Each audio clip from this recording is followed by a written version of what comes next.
They opened my package. I didn't just lose a box, I lost control of everything. That was the moment everything changed. HOA Karen thought she could take whatever she wanted, push her rules, and nobody would stop her. I didn't know then, but that decision cost them everything. I watched her grin, smug as ever, completely unaware that she had crossed a line she could never come back from. By the time anyone realized what had happened, it was already too late.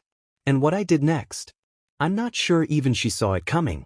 Before we jump into the full story, let me know where you're watching from and what time it is there. And if you've ever had a crazy HOA moment, hit subscribe so you don't miss how this ends. I came home that afternoon and found a bright yellow envelope sticking out of my mailbox. At first, I thought it was just another routine notice. But the moment I saw the HOA logo stamped on the front, a sinking feeling hit me. I didn't realize what that notice really meant. At the time, it seemed minor, just a complaint about a small patch of grass that had grown slightly taller than their arbitrary limit. But the tone, the words, the way it implied control over my property, it set a line in the sand I hadn't agreed to. HOA Karen had been the one sending most of these notices. She was a familiar face at board meetings, always polished, always talking about community standards, but her eyes carried a certain smugness, a quiet satisfaction whenever someone got in trouble. I'd seen her glances before, small, calculated, the kind that said she enjoyed having power she didn't earn. I walked across the manicured lawn to check the mailbox again, trying to shake the feeling. My neighborhood looked perfect from the outside: trimmed hedges, white picket fences, kids riding bikes down the street. Everything gleamed, except for the creeping sense that the rules weren't just rules. They were tools. And for HOA Karen, they were weapons. The first time she personally came to my door, it seemed harmless. She wore a crisp blazer, smiled, and said, "Just a reminder, the mailbox can't extend past the curb line. It's in the guidelines." At the time, I nodded, thinking, fine, a small adjustment. But I didn't realize then that every little reminder was a probe, a test of how much control she could assert before anyone noticed. That week, more letters appeared. One for the color of my garage door, another about a bush overstepping the boundary of my yard. Each one was written with the same polite tone, but I felt the weight behind it, the implication that any refusal could spiral into something far worse. I started noticing her presence everywhere, at every corner, every meeting, even during casual walks. It wasn't coincidence. It was surveillance, carefully disguised as concern for community standards. By the time I went to the next HOA board meeting, I already felt tense. Each discussion of violations wasn't just administrative, it was personal. Every homeowner nodding in agreement felt like validation of their power over me. I tried to stay calm, to listen, to respond rationally, but my stomach tightened as she smirked from the front of the room. Her words were measured, her authority unquestioned, and I realized how easy it would be for her to escalate anything. And escalate she did. That same week, a notice appeared in my mailbox, a citation for obstruction of community pathways, even though nothing had changed. The language was strict, the deadline impossibly short. I read it 3 times, hoping I'd misunderstood, hoping it was a clerical error. But it wasn't. I didn't know then, but that decision, her arbitrary enforcement, was the first move in a game I hadn't agreed to play.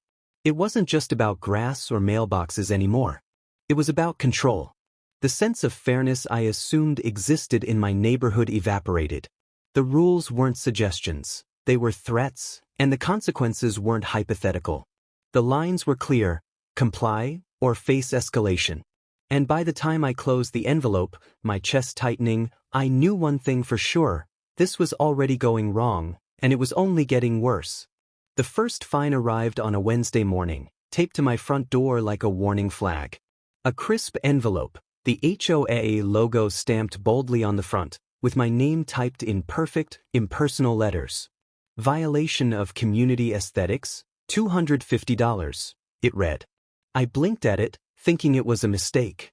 The hedge in question hadn't grown more than a few inches. But the letter wasn't just a request for correction, it was a demand. And the threat was clear: pay, comply, or face further action. I didn't realize then how quickly one notice could spiral into constant harassment. That afternoon, I walked around my property, trying to check for anything else that might be wrong. That's when I noticed HOA Karen at the end of the street, clipboard in hand, observing every movement I made. Her presence wasn't casual. She lingered, making small notes, glancing my way with that same smug smile she always carried. At the time, it seemed like she was just thorough, but every instinct screamed otherwise. I felt exposed, watched, and powerless even in my own yard. The next morning, another envelope appeared. This one was thicker, almost heavy, and smelled faintly of legal ink. Failure to comply with prior notice, it began, detailing a list of infractions that didn't exist. My mailbox, the spacing of my garden stones, even the exact angle of my front door mat, each item was a violation. I read the document again, hoping my eyes were deceiving me. That letter changed everything. Suddenly, the HOA wasn't just a regulatory body, it was a force acting against me, scrutinizing every minor detail for leverage. I thought I could resolve it by calmly attending the next HOA meeting. I arrived early, trying to project patience and reason. But the moment I entered the room, I realized this wasn't about discussion. HOA Karen was already there, seated at the front with her notes perfectly organized, eyes scanning the room like a general reviewing a battlefield. Every homeowner nodded when she spoke, every word reinforcing her authority. And then she looked directly at me. That glance alone carried more judgment than any document ever could. I wanted to respond, to argue, but the room's energy pressed down on me. I left that meeting feeling small, invisible, and increasingly trapped. Days later, I discovered my neighbor, Mr. Thompson, had submitted a complaint about the appearance of my driveway. At first, it seemed petty, a minor crack in the concrete that hadn't mattered before.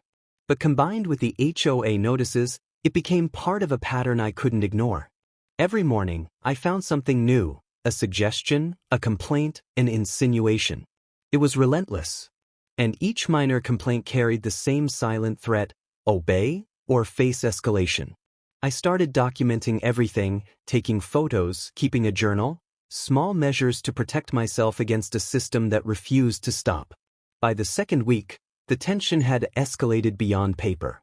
I returned home one evening to find a notice taped to my mailbox, warning me of a pending community review of my property.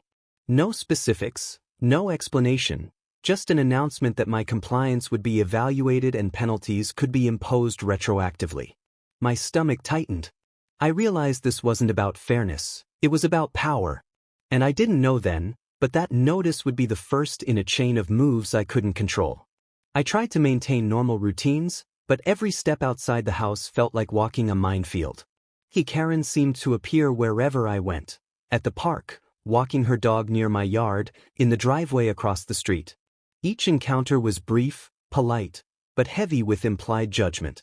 It was exhausting, emotional pressure I hadn't signed up for. And every time I thought it might ease, a new letter, a new complaint, or a casual comment reminded me that the rules weren't neutral. They were instruments of control. Then came the email from the HOA attorney. I opened it reluctantly, expecting some minor clarification.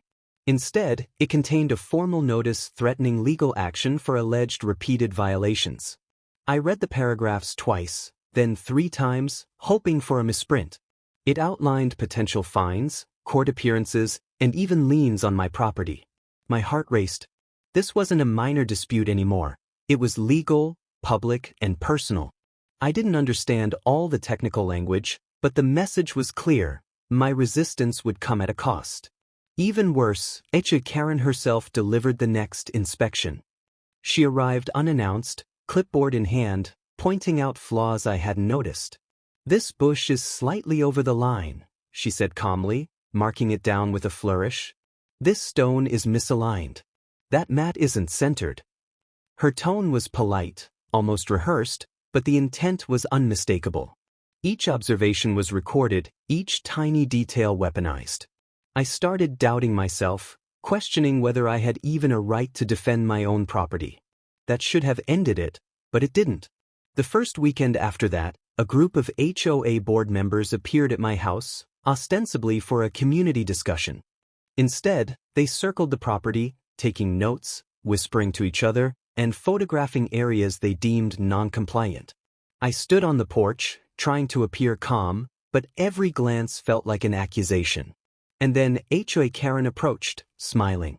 "We're just making sure everything is in line," she said. I didn't realize then that this wasn't casual oversight.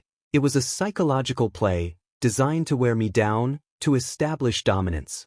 By the time they left, I felt both violated and powerless. Then came the tipping point. Another notice arrived, this one far more aggressive, demanding compliance within 24 hours or threatening fines that doubled daily.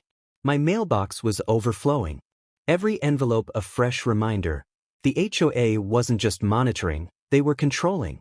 I began pacing, checking my property, imagining ways to preempt their next move. It felt like the walls of my own home were closing in. Each minor infraction now carried weight I couldn't ignore, and each day brought new rules I hadn't agreed to follow. I thought the situation couldn't escalate further, until I returned from work one evening to find my mailbox empty. Not a single notice, not a single warning. At first, relief washed over me. Maybe this was the calm before resolution. But that feeling didn't last. The next morning, a neighbor appeared at my door, holding a cardboard box I hadn't ordered. "This was delivered to me by mistake," he said, handing it over with an uneasy glance. I opened it and froze. Inside, every item I had received in the past month, supposedly lost or misdelivered, was there. And the note attached was unmistakable. "Keep your property in line, or this will happen again." That was the moment I realized this wasn't just harassment. It was a game. A carefully constructed cycle of intimidation, fines, and subtle threats designed to push me to the edge. Every time I thought I had a moment of relief, another layer of conflict appeared, faster, sharper, more invasive. And the worst part, I didn't know then what the next move would be. I only knew it was coming, and that whatever happened next would change everything. I didn't expect the escalation to peak that day, not like this. I returned home to find a large envelope on my porch, the kind you only see in movies or courtroom dramas. The HOA logo covered half the front, and I could already feel the weight of what was inside before even opening it. Every inch of paper inside screamed authority, fines, threats, legal jargon stacked higher than anything I'd faced before. It was the culmination of weeks of harassment, each notice a brick in the wall they were building around me. I didn't realize then what that letter would set in motion. By the time I reached the last page, my pulse had spiked. One line stood out, almost taunting me: "Non-compliance will result in immediate legal action and property lien." That was it. That was the point where control shifted. Every tiny infraction, every minor complaint, it had all led here. The HOA wasn't just enforcing rules anymore. They were weaponizing them, pushing me to the edge. I knew I had a choice: comply or fight back. And for the first time, I realized that their arrogance was going to be their undoing. The next morning, I didn't wait. I gathered every notice, every email, every inspection report. I documented it meticulously, taking photographs of everything the HOA had cited. The moment I stepped outside, I noticed HOA Karen across the street, clipboard in hand, examining my yard with that same calculated smile. I felt something shift inside me. The fear that had been simmering for weeks turned into a focused determination. I would turn this around. I didn't know exactly how yet, but I knew the rules they were enforcing so zealously had loopholes, weaknesses they hadn't anticipated. That evening, I contacted a local attorney specializing in HOA disputes. They flipped through my stack of documentation with a sharp eye and said the words I'd been hoping for: "This is stronger than you think. They've overstepped multiple times. You can challenge every fine." Relief mixed with adrenaline. The possibility of turning the tables made every tiny indignity I'd endured worth it. But it also made me realize the danger. If the HOA sensed I was preparing a real defense, they could escalate further. Every move had to be precise. I couldn't afford mistakes. The following week, a meeting was called, supposedly routine, but I knew better. As I entered the community hall, I could feel the room tense. Every board member's gaze weighed on me, calculating and cold.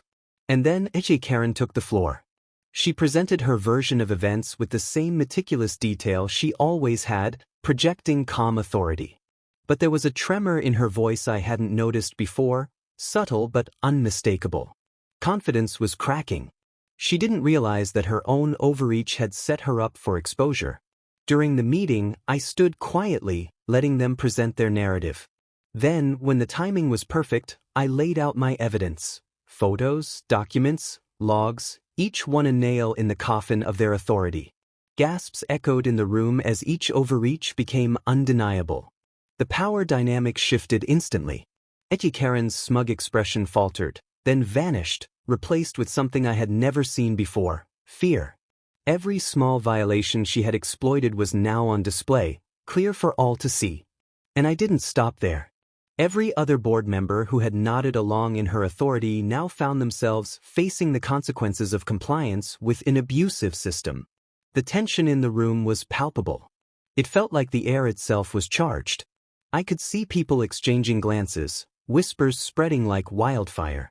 Every attempt to intimidate me had backfired spectacularly. For the first time, I felt that surge of vindication, that quiet, potent satisfaction that comes from finally breaking free from an oppressive system. And yet, I didn't allow myself to relax. I knew this wasn't over. That letter, those inspections, the threats, they had pushed me into action, but the final blow had not yet landed. Then, as if the universe wanted to confirm the stakes, HOA Karen made her move. In a last-ditch attempt, she tried to discredit my evidence, pointing out technicalities, questioning dates, insinuating errors. The room held its breath. I remained calm, letting the weight of her overreach speak louder than any argument. Every citizen present could see the difference. One side wielding authority responsibly, the other clinging to power through intimidation. I didn't realize at that moment that her desperation would be her undoing. By the time the meeting adjourned, whispers and murmurs of disbelief followed me to the door. Outside, I watched HOA Karen pace, phone in hand, clearly trying to rally support. But the look on her face, that mixture of frustration and disbelief, told me more than any words ever could. Her confidence had shattered. Every small injustice she had attempted to enforce now looked like petty tyranny. And the more she tried to salvage control, the more obvious her mistakes became to everyone around her. That evening, I returned home to an unusual quiet. No notices, no inspection visits, no new complaints. The tension hung in the air like a storm waiting to break. I went through my property again, double-checking everything, expecting some last-minute escalation. Instead, I found a package at my door, one I hadn't ordered. My heart sank as I opened it. Inside were copies of every notice, every fine, neatly stacked, accompanied by a single note. "This is only the beginning." My pulse raced. On one hand, the meeting had exposed the HOA's overreach, and their authority had been publicly undermined. On the other, the note reminded me that victory was fragile. I hadn't yet seen the full extent of their response, and I didn't know what they were capable of. Everything I thought I knew about the neighborhood, about control, about the limits of their power, was about to be tested. And I realized that the next decision I made, every step from here on, would determine not just my property, but the very balance of authority in our community. I stayed on the porch long after sunset, staring at the fading light across the manicured lawns. Every shadow seemed heavier, every sound sharper. The adrenaline had not yet left me. I had reached the peak of the conflict, the highest tension I had faced since this all began. And yet, the game wasn't over. There was still one irreversible mistake that HOA Karen had made, one miscalculation that would define the next chapter. I didn't know the details, but I could feel it. The turning point was complete, and the resolution inevitable. It took months to settle, but the lesson was clear. The moment I decided to fight back, the balance of power shifted. The HOA's control, once absolute, began to crumble under the weight of documented overreach. Every fine, every notice, every petty complaint I had collected and organized became undeniable evidence of systematic abuse. Karen, once smug and untouchable, found herself cornered, exposed not only to me but to every resident who had been quietly watching, feeling powerless themselves. The public nature of the evidence forced accountability in ways no polite complaint ever could. The legal proceedings were slow, meticulous, and exhausting, but they worked. The court reviewed every document, every inspection, and every notice, scrutinizing the HOA's actions. Each violation of procedure, each arbitrary threat, became a strike against them. HOA Karen's attempts to downplay or dismiss her overreach were ineffective. By the end, the fines were overturned, the liens removed, and the HOA board faced severe internal scrutiny. The message was unmistakable: unchecked power could no longer hide behind polite veneer or bureaucratic procedure. Financial consequences followed. The HOA was required to reimburse costs incurred by residents who had been unfairly fined, myself included. But the impact extended beyond dollars. The board's reputation, once untouchable, suffered lasting damage. Meetings became tense, whispers about past abuses circulated, and long-trusted members found themselves questioned by homeowners who had previously accepted every decision without objection. HOA Karen's authority diminished to the point where her influence could no longer shape the community's rules. The psychological victory, seeing someone who had wielded intimidation lose their power, was far more satisfying than any monetary recompense. The neighborhood itself began to change in subtle ways.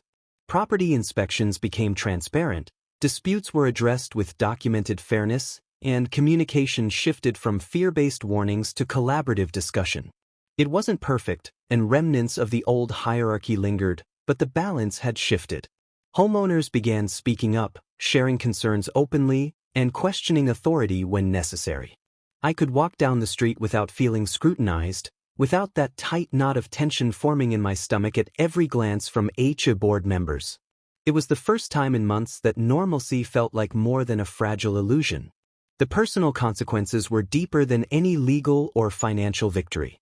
I had learned to assert boundaries, document details, and navigate a system built to intimidate. My confidence in my own judgment grew with every step of the process. What had started as a small frustration with a stolen package and petty fines evolved into a profound understanding of how power operates in everyday life, how rules can be twisted, and how standing firm, even when isolated, can create meaningful change. I didn't just protect my property, I reclaimed my sense of autonomy.